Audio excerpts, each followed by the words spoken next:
네, 안녕하세요. 주식은 역시 기리기리세 기리십니다. 안녕하세요, 여러분들. 자, 오늘 저녁에는 CPI 발표를 앞두고 있고, 그런데 그 와중에 호재 소식이 하나 나왔다고 합니다. 한번 어떤 소식인지 확인해보도록 할게요. 그리고 내일부터 청약을 진행하는 세 가지가 있었죠. 그 결과는 어떻게 되는지도 빠르게보도록 하겠습니다. 매일매일 주를 위한 5분 시황 정리. 오늘은 22년 5월 11일 수요일입니다. 같이 공부하시죠. 렛츠 기릿! 오늘 코스피는 0.1% 하락, 그리고 코스닥은 1.1% 하락으로 이 정도면은 체감지수도 괜찮고 증시도 조금 올랐다고 볼 수 있을 것 같습니다. 하지만 아직까지도 코스피는 2600 아래이기 때문에 조금은 간당간당한 위치라고 볼 수 있는데, 과연 오늘 저녁에 미국장이 어떻게 반응할지, 그리고 내일 우리는 옵션 만기인데 어떤 식으로 반응할지, 그 부분을 긴장감을 가지고 한번 지켜봐야 될 것 같습니다. 그리고 코스피 차트를 보도록 하겠습니다. 최근 이틀간 연속으로 양봉을 띄우는 걸 확인할 수 있는데, 그런데 지금 필요한 거는 크고 굵은 양봉이라고 볼 수 있겠죠. 하지만 아직까지는 그런 의미를 담고 있지 않고 지속적으로 하락 가능성이 있는 그러한 불안한 모습을 나타내고 있기 때문에 과연 내일 그리고 금요일날 장대 양봉이 나오는가, 이 부분이 매우 중요하다고 볼 수 있습니다. 그리고 매동을 보도록 하겠습니다. 매동은 눈치보기라고 볼 수 있습니다. 개인 3,400억 매수, 외국인 2,800억 매도, 기관 900억 매도, 그리고 연기금은 7억 매수로 어제랑 똑같이 7억씩 매수랍니다. 그렇다면 연기금이 오늘은 무엇을 샀는가? SK하이닉스, 기아, LG엔솔, 삼성 SDI, CJ제주당,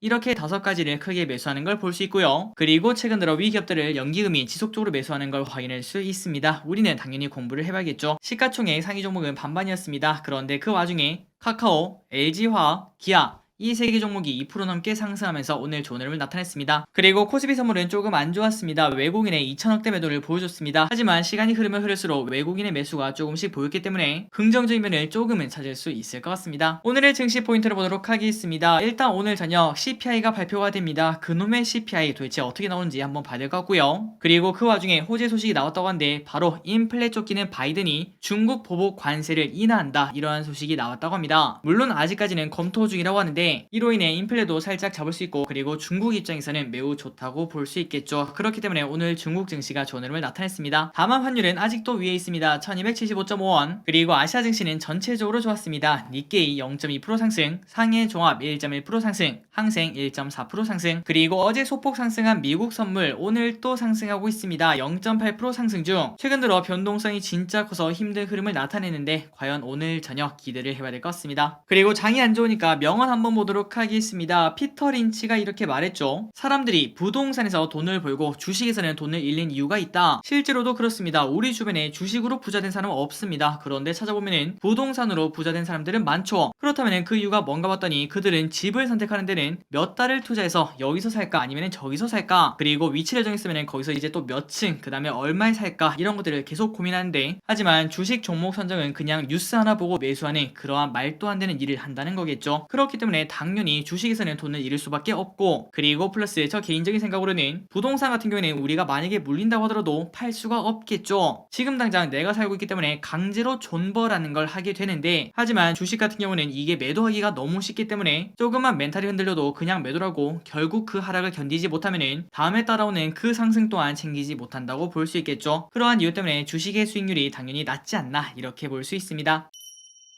다음으로 개인 외국인 기관의 쇼핑을 보도록 하겠습니다. 개인 삼성전자, LG전자, 삼성인스테이, 코스닥 인버스, KB금융, 고버스, 하나금융지주, 삼성전자우, 현대중공업, 포스콜딩스, CS윈드를 매수합니다. 일단 개인분들은 고버스, 그 다음에 코스닥 인버스를 사면서 내일 증시는 하락에 베팅하는 걸 볼 수 있고요. 어떻게 보면 살짝은 호재라고 볼 수 있겠네요. 그리고 외국인은 기아, 두산퓨얼셀, SK바사, S-오일, 현대중공업, 시젠, 코덱스 200, LG화학, JYP엔터, SK텔레콤, 안랩을 매수합니다. 마지막으로 기관은 SK하이닉스, 기아, 삼성SDI, LNF, 신세계, 크랩톤, 페노션, 현대차를 매수합니다. 다음으로 주일증을 보도록 하겠습니다. 내일은 옵션 만기이고, 그리고 리츠 공모 청약이 있다고 합니다. 마스턴 프리미어 리츠라고 하죠. 그리고 금요일 오전에는 MSCI 반기 리뷰가 확인 가능하며, 그리고 삼성전자 6G 포럼이 개최가 된다고 합니다. 일단 MSCI 반기 리뷰 이 부분은 저기리시 따로 영상을 만들어 드리도록 하겠습니다. 그리고 플러스 이번 주 금요일날 6G 포럼이 개최가 된다고 하는데, 최근 들어 5G 관련된 그러한 기업들이 좋은 흐름을 나타냈죠. 과연 그 흐름이 이어질지 관심있게 봐야 될 것 같습니다. 그리고 플러스 내일 원래는 테림페이퍼, 그 다음에 원스톱 원스토어가 청약을 한다는 말이 있었는데 여기에는 적혀있지 않은 거 보니까 네 맞습니다. 조금 안타깝게 되었죠.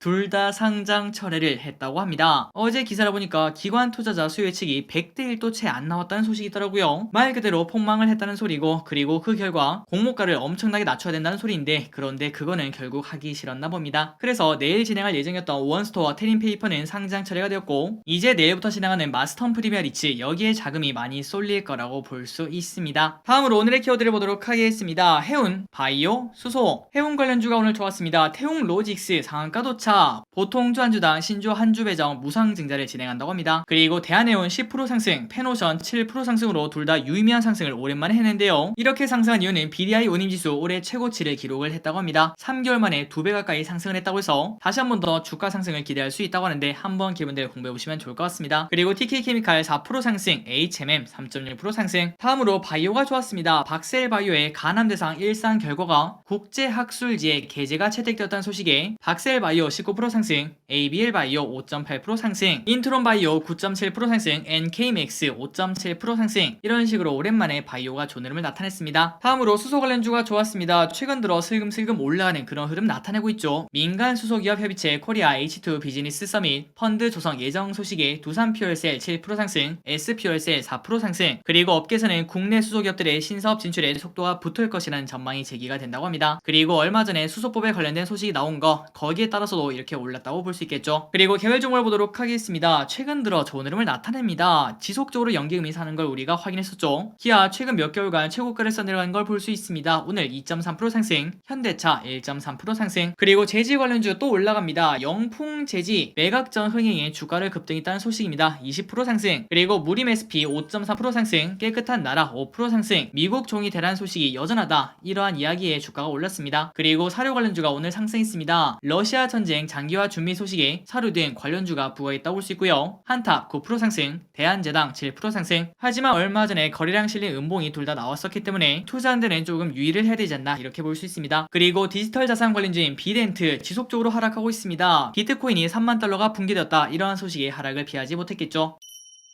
그리고 반도체 관련주 오늘 유의미한 상승 조금 해냅니다. 코미코 9% 상승, 워닝머티리얼즈 6% 상승, DB하이텍 2.2% 상승, 하나마이크론 3% 상승으로 좋은 흐름을 나타냈으며 TCK도 6% 상승, 동진세미캠도 4.8% 상승으로 반도체 관련주가 오늘 오랜만에 좋은 상승을 해냈습니다. 그리고 증권 관련주가 매우 나쁩니다. 증시 약세가 여전히 드러난 차트라고 볼 수 있겠죠. 말 그대로 증시가 안 좋으면 우리 개인 투자자의 참여가 줄어들기 때문에 증권사들의 수익은 나빠진다고 볼 수 있습니다. 그런데 그 와중에 중장비 관련주인 현대 에버다임 0.4% 상승으로 지속적으로 위에 머무는 걸 확인할 수 있습니다. 1분기 호실적 발표에 강세를 나타냈습니다. 다음으로 쇼핑 관련주인 롯데쇼핑 4% 상승, 올해 호실적 전망이 나온다고 하며 대표적인 리오프닝 관련주라고 볼 수 있겠죠. 그리고 조금 아쉬운 기업이 나왔습니다. 풍력 관련주인 CS윈드 어닝 쇼크가 나왔습니다. 영업이익이 예상치보다 70%인가 80%인가 그 정도 하락했더라고요. 그래서 결국 오늘 엄청난 하락을 피하지 못했는데 과연 지금이 기회일지 한번 그런 부분을 오늘 저녁 뉴스 시간에서 다뤄보도록 하겠습니다. 그리고 한전기술 오늘 5%나 하락합니다. 1분기 적자 전환의 하락을 피하지 못했습니다. 그리고 처음에 우리가 봤습니다. 미중 관세가 조금 조정될 수 있다 이러한 뉴스가 나왔는데 그러다 보니까 중국 관련주 좋은 흐름을 나타냈겠죠. 타차전이 오늘 무려 6.5%나 상승합니다. 그리고 택배 관련주인 CJ 대한통운 4.5% 상승, 주문하면 내일 도착해요. CJ 대한통운 네이버 물류동맹이 강화했다는 소식에 4.5% 상승. 마지막입니다. 결국 원스토어도 상장 철회 소식이 나왔다고 하는데 그러다 보니까 SK스퀘어 오늘 또 하락합니다. SK스퀘어 3.2% 하락. 오늘의 시황전이 여기까지 끝났습니다. 항상 이렇게 같이 공부해주셔서 진심으로 감사드리고 공모주가 사라져서 진짜로 아쉽습니다. 이런 장일수록 좋은 결과가 나와서 우리에게 치킨값을 줬으면 좋겠는데 이 공모주는 결국 우리를 도와주지 않았습니다. 그런데 그 와중에 또 장이 좋아지면 되겠죠. 내일 장은 엄청나게 불타는 그런 장이 되길 바라며 오늘 이만 시황전이 마무리하도록 하겠습니다. 지금까지 기리셨습니다. 빠이요.